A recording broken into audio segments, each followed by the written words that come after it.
친구들에게 희망을. 여러분은 어떤 꿈을 갖고 계신가요? 혹시 그 꿈을 포기하고 계시진 않나요? 그런 분들을 위해 준비한 차이나지 연구소를 운영하고 계신 최진건 소장님의 이야기를 들어볼까요? 운명과도 같았던 중국어와의 만남. 1991년 저에게 다가온 중국어는 그야말로 운명과도 같았지요. 평범했던 저에게 첫 시간에 배운 중국어는 신세계였습니다.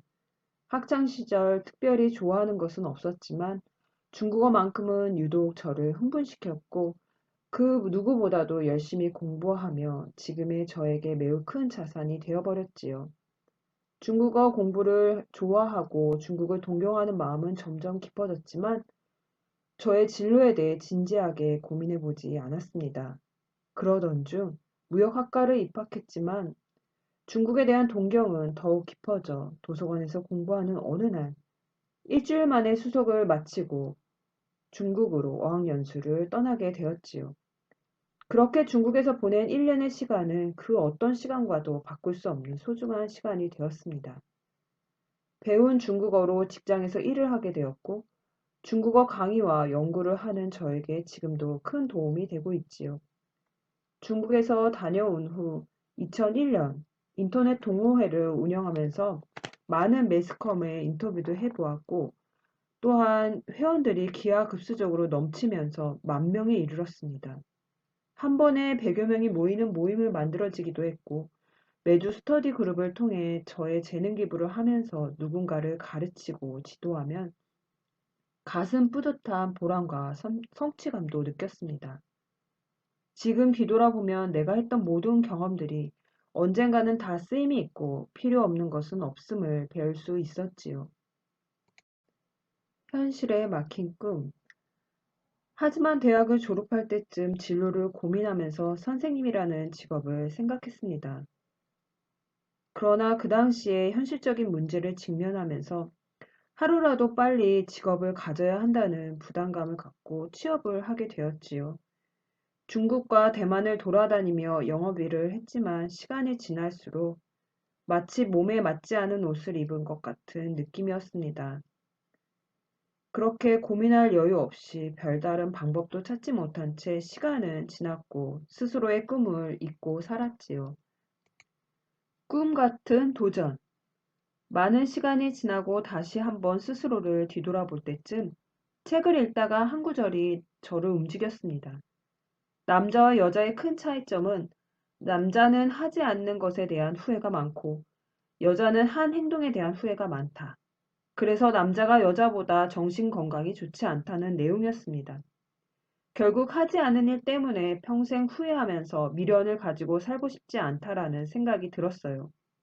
이제는 성공과 실패에 의미를 두지 않고 나의 꿈에게 기회를 주고 싶었습니다. 가슴 깊은 곳에 숨겨둔 나의 꿈을 이제 꺼내도 되지 않을까? 다니던 회사에 사직서를 내고 대학원 진학 준비를 했습니다. 교사가 되기 위한 임용고시를 보려면 정교사 2급 자격증이 필요했기 때문에 교육대학원에 입학을 했습니다. 2년간의 준비는 육체적, 심리적으로 매우 힘들었지요. 주위의 부정적인 시선은 물론 나 스스로도 확신 없는 물음표를 계속 던졌기 때문이지요. 하지만 나의 꿈에게 기회를 준다는 것, 내가 좋아하는 일을 할 수 있다는 것이 참으로 행복했습니다. 실패는 또 다른 도전.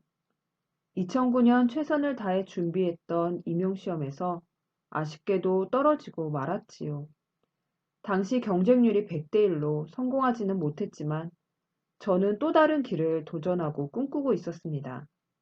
실패 속에서 또 다른 길을 볼 수 있었던 것입니다. 최소한 한번 해볼 걸 하면서 후회하지는 않겠다는 생각을 하니 마음이 편해졌지요.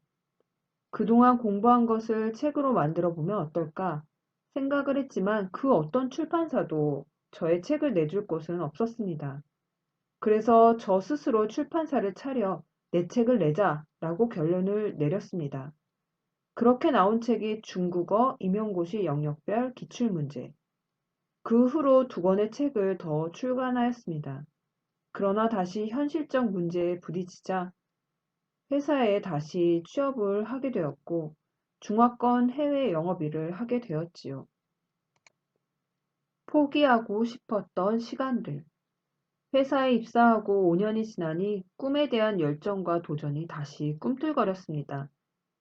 어느 날 회사 이사님이 식사를 하며 아니 결혼한 지 얼마 안 되었는데 대책 없이 회사를 그만두면 가정에 대한 책임이 없는 것 아니야? 라는 말을 들었습니다. 도리어 그에게 책임감을 가지기 위해 그만둔다는 이유까지는 말하지 않았지만 어차피 이해하지 못할 것이라 생각했기 때문입니다. 시간이 지날수록 마음의 갈등과 스트레스로 하루하루 견디기 힘들었습니다. 마침내 자발적인 백수가 되었고 안에서 본 밖의 세상은 너무나 힘들었습니다. 일혼직 일자리도 구하고 전단지 아르바이트를 하면서 2달이라는 시간이 지났습니다. 아내에게는 아르바이트를 하러 간다고 아침마다 나서며 카페에서 중국어 책을 쓰고 출판사에 투고를 하는 일상이 2달 정도 지속되었습니다. 가끔씩 감정적으로 절제 못하는 일이 많아 아내와 가족들에게 죄를 짓는 것은 아닌가라는 생각도 하였지요. 모든 것을 포기하고 싶었지만 마지막 기회라고 생각하고 이겨내리라 다짐을 했습니다. 기대감이 전혀 없는 매일 아침에 눈을 뜨는 것이 두려웠지만 그럴수록 매일 꾸준하게 글을 적어 내려갔습니다. 인생의 터닝포인트. 2014년 10월에 어느 날 기적과 같은 일이 벌어졌습니다. 한 출판사로부터 연락을 받았지요. 선생님의 중국어 교재 투고 내용 잘 보았습니다. 조만간 뵙고 이야기를 나누고 싶습니다. 라는 메일이었어요. 그렇게 2014년 10월 31일 그 출판사와 계약을 맺었고 2015년 5월 1일 다른 출판사와도 계약이 이루어지면서 2019년 12월까지 총 17권의 책이 계약이 성사되었습니다. 그 중에 13권의 책이 이 세상의 빛을 보게 되었지요. 여전히 삶은 힘들지만 삶의 질은 높아졌고 대기업의 중국어 강의와 또 고등학교에서 강의와 강연을 할 수 있게 되었습니다. 투고를 하면서 출판사로부터 답이 없거나 거절의 메일도 받기도 했지만 이제는 거절에 익숙해졌지요. 그럴수록 시장 조사를 더욱 철저히 하고 기획을 하니 내가 만든 기획안과 샘플 원고는 조금씩 인정을 받고 있었습니다. 이젠 꿈에게 대답을 해야 할 때, 절박함이 저를 만들었고 그 절박함으로 지금도 하루하루 살아가고 있지요. 꿈의 존재를 알아챈 것은 늦었지만, 그리고 꿈을 향해 가는 과정은 너무 길었지만, 꿈은 저를 기다려 주었고, 저는 그 꿈에게로 달려갔습니다. 이제는 꿈에게 대답을 주어야 할 때가 아닌가 싶습니다.